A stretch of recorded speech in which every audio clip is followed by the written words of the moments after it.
Hey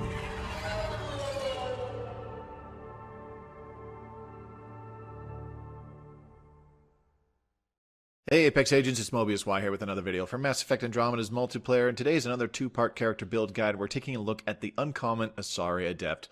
This character is really good. She's a powerhouse no matter really how you build her, so to speak. So it was kind of difficult coming up with the methodology that I was satisfied with, and basically outlined everything that I wanted to do with this particular character build. I went with an old school 66554 setup. As you can see here, putting 5 points in throw, offensive biotics, 6 points in annihilation and barrier, and only 4 points in lance.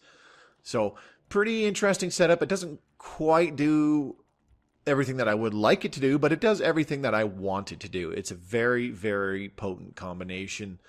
So we're going to take a look at how I broke down my skill choices, as well as a little later on take a peek at my equipment and whatnot. So when you're leveling this character, I highly recommend that you increase barrier first. By upgrading barrier, you can increase your survivability as much as possible. Once you have that increased, you definitely want to do annihilation second, because annihilation is kind of your go-to power. It is such a good crowd control power, and it also has debuffing effects as you level it up into the higher tiers. After that, it's totally up to you whether you want to go for lance, offensive biotics, or throw. It just largely depends on what you need out of this character from this particular build, I should say, as you level it up. So let's just go ahead and take a look at how I broke down these skills. Throw, I went with the radius upgrade at rank 4. It's really nice when it can hit multiple enemies in a small radius. If there's a few people tightly packed together, it'll flatten several of them, or it'll stagger several of them. That's always really awesome. And I actually brought throw to rank 5 and took the duration option, because this gives you the opportunity to do more long-range biotic combinations by doing a throw-lance combo. And if you have to throw somebody and you don't necessarily have lance on cooldown just yet, this gives you a few seconds to line up your lance and wait for it to come off a cooldown and then hit somebody with it to set off a biotic combo. Really handy for priming these small, unarmored, unshielded enemies, mostly mooks. That's super handy. Annihilation, you want to take this all the way to rank 6, and I'll show you why in a little bit. So when you first kick up Annihilation, it has an effect radius of 3.5 meters in all directions around you. It inflicts 50 damage per second, but your power recharge penalty is 75% while Annihilation is active, meaning even your throw will have a fairly lengthy cooldown of about 5 or 6 seconds sometimes, if you haven't necessarily leveled it up for recharge speed reductions. At rank 2, you get a 10% power recharge penalty reduction, so you drop it down to 65%.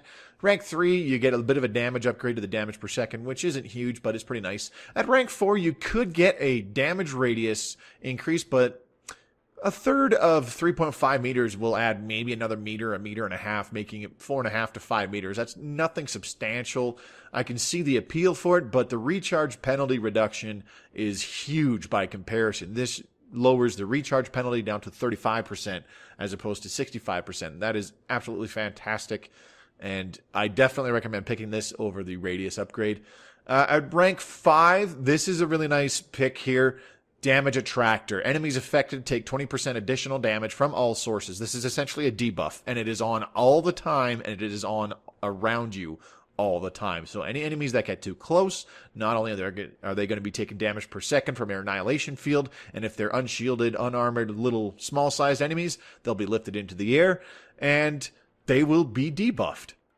That affects everybody. And at rank 6, you definitely want this Vortex upgrade. This is absolutely essential to this build, because it is wonderful for dealing with things like adhes or wraiths or breachers, the ones that grab you, the ones that just kind of rush you and hit you right in the face. Super handy for those kind of people. Also great for clearing out mook spawns or groups of mooks like remnant assemblers, outlaw radios, those kind of things. Ket shows and that kind of business. Super handy for those. Lance, I only took this up to rank 4. I don't really see much need to take it up to ranks 5 and 6. I just wanted to go for as much damage as possible, so at rank 4 I took the extra damage and force upgrade. which increases the damage by another 30% and the force by another 20%. You get that along with a plus 25% damage and plus 15% force enhancement at rank 3 as well, which is super nice. So the total damage from Lance is 620 and the force is 540. So Lance does not hit force-wise as hard as Throw, but it definitely does a heck of a lot more damage. So Lance is kind of the go-to power to trigger a detonation on tougher targets. If they have their shields up and you want to hit them with a lance anyways to set off a combo, by all means go for it. They'll take more damage because the lance will do more damage. Throw is great for smaller class enemies or just for priming for a lance detonation at longer range. Super handy for that. Offensive biotics. I wanted to try and maximize the biotic damage as much as possible. Or sorry, not the biotic power damage, the combo detonation damage as much as possible across the board, not just in Throw, and also increase the power cooldown efficiency. So rank 1, you get plus 10% power damage. Rank 2, plus 5% weapon damage. Rank 3, plus 15% power damage and plus 20% power force. That applies to both Throw and Lance, which is super handy. At rank 4, I went with this plus 25% all power recharge speeds. This is great. It really helps with the cooldown on Throw and Lance while Annihilation is active. It's absolutely fantastic for helping compensate for that power recharge penalty when Annihilation is active. And at rank 5, I went with the extra all combo damage, plus 50% and plus 30% all combo radiuses. This makes it so fantastic at clearing up mook spawns. Ideally, I wanted to take this to rank 6 for additional plus 40% biotic damage and force bonus, but this only applies when you have used a power, and it only applies for 3 seconds after using a power. So I didn't really think it was that good of a pick, and I needed the extra points in order to max out the effectiveness of Throw, Lance, Barrier, Annihilation, so on and so forth. And Barrier, you definitely want to take Barrier to rank 6. At rank 1, you get plus 25% max shields. Rank 2, plus 25% shield regen and health and shield regen delayed reduction. And rank 3, you get plus 30% melee damage. This is actually not a bad boost. Rank 4, I went with the plus 30% max shields. I feel that's better than the plus 30% health and shield regeneration delay reduction and plus 30% shield regeneration. I feel that's better because the saving barrier basically just restores more total shields when it kicks in. I think that's a little bit better than simply having your shields recharge a little bit quicker because you can simply take cover for that and then kick back in fairly fast. At rank 5, Biotic Link increases maximum shields while at least one biotic effect is active on an enemy. Max shields with an active biotic effect plus 40%. Biotic Link cooldown 5 seconds. So this gives you more shields when somebody is affected by your Annihilation field. So if you actually are getting rushed by a few mooks, if one of them runs into your shield, it'll give you a little bit better survivability. I think that's a better option with this particular build than the increased melee damage and shields restored by melee. That's just my opinion, but this is definitely a suitable option for this particular character build. But it's a better option if you build this character as a melee bruiser, and she is totally capable of doing that. But I felt that the Biotic Link was a much better choice because not only does it apply when somebody is affected by your Annihilation field, but if you hit somebody with your Throw and you let them float around for a while, it also gives you the extra shields there. So it just gives you a bit better survivability. And at rank 6, it's Barrier. It's the no-brainer. You take the Saving Barrier option. This restores 100% of your shields back when your health hits 20% or less. The Saving Barrier cooldown is 15 seconds, so you do got to be wary of that. You do got to be cautious of that. Don't get too ballsy too often, and you'll be okay.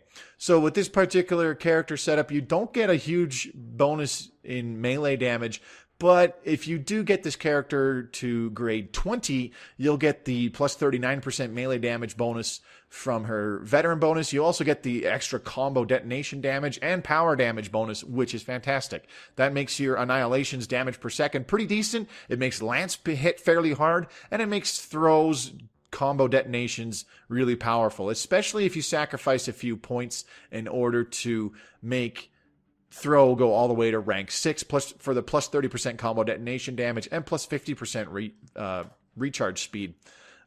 If you were to do that, though, you would have to sacrifice in something, whether it's in the overall combo detonation damage because you got to take down rank 5 offensive biotics. If you don't take barrier all the way to rank 6, which I highly do not recommend, probably the best choice would simply be drop lance down to 3 ranks. It still gets really good utility at 3 ranks. It just doesn't hit as hard, but your throw has a much better cooldown, and it has really big combo detonation damage on its own.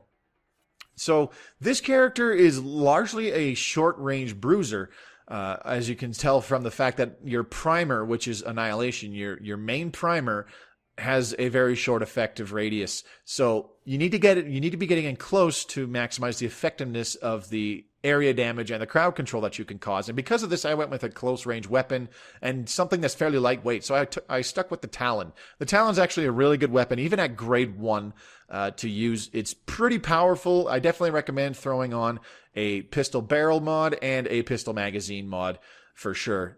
With the pistol magazine mod 10, I can get 7 shots out of the Talon. And with the pistol barrel 10, I can often 2 or 3 shot mooks that are right in my face. It's pretty strong. Very handy weapon to have, and I highly recommend using a Siphon variant of the Talon if you have one. There are some alternatives, but not really anything that I really recommend. Maybe a Charger S. That's also quite good at close range. The Equalizer is only effective at close range. The Hornet's pretty good too if you want a bit more of a long-range punch if you want better DPS at long range, basically, because the Hornet's actually quite accurate at long range. The Scorpion applies really good crowd control, and it's actually fairly strong. It hits decently hard if you hit things with your shots. So there are some other options as opposed to the Talon to use. I don't really recommend using automatic weapons too much, or at least weapons that have a spool up like the Roserad. That's why I would say maybe the Charger would probably be the furthest you want to go with that, or the Hurricane, simply because they have pretty good DPS and they don't suffer from severe DPS hampering because you're casting your powers by interrupting your shooting. For equipment, I went with the Adaptive War Amp, trying to max out the damage that Lance does when it hits. For a couple reasons. I like Lance hitting hard. When setting off a combo detonation with Lance, I want it to do lots of damage. And in order for it to do that, in order to help with that, I can have Lance simply hit harder. So the Adaptive War Amp increases all damage dealt by biotic powers by 30%. This includes the damage over time by Annihilation. So it increases the damage over time a slight amount, which is super nice. You could, of course, go with some other options. Something like an Expert package definitely helps, increases your pistol damage, and betters your power recharge speed by 15%. If you want to try and put a little bit more emphasis in your gunplay, you could also go with Structural Ergonomics, increases power recharge speed by 25%. This is definitely a good choice to really help with those recharge speeds on your powers. For survivability, you could take something like a multicapacitor, increases shield regen delay reduction by 100%. You could take something like a Stronghold package right here, increases shields by 20% and reduces shield regeneration delay by 70%. Anything like that to make you a little bit tankier. And if you have a little bit more of a melee focus, there's also the shield enhancer choice. I forgot that. Increases shields by 30%. And if you want a bit more of a melee focus, or if you just like having a bit more of a melee focus, or you've tweaked this character to have a bit more of a melee focus, Juggernaut Shield increases shields by 20% and melee damage by 15%. Super handy to have.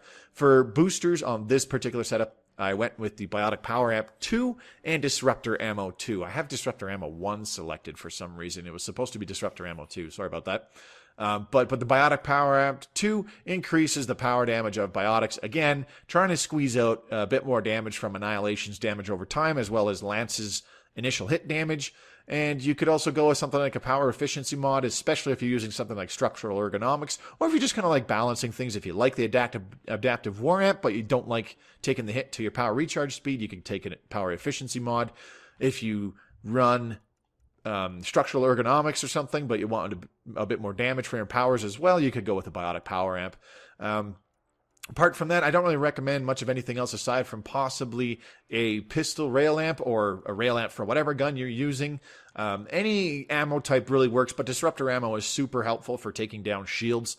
You'll see how useful it is for setting off, for priming tech bursts at range as well. This is also super useful for helping you take down shields and dealing with synthetic enemies, especially at range. Apart from that, I don't really recommend too much of anything else aside from maybe a cyclonic modulator, but you'd need at least a grade 2 for it to have any significant impact on the Asari Adept. Or, of course, there's the usual experience enhancers if you're still leveling this character up.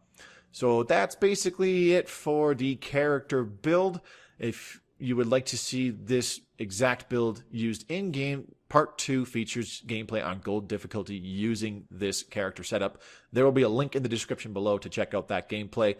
And that about sums it up. As I said, this is just a character build guide, not a specific character guide. This particular build focuses on area damage, close range crowd control, and being able to just set off multiple detonations really quickly, doing lots of damage to especially low-grade enemies. All sorts of mooks and some sub-bosses, they can get absolutely destroyed by this character. She absolutely wipes mook spawns. It is fantastic. But the biggest thing to be aware of is to know when you're just pushing too hard, and when you're in way over your head. You got to know what's going on before you get into a fight. You got to know whether it's just too heavy and whether you shouldn't bother with it whatsoever. So take a look at the gameplay if you want to see this character build in action. If not, that's perfectly okay. This has been Mobius Y from Mass Effect Andromeda. Thank you very much for watching, and I'll see you on the battlefield. Good luck, Apex.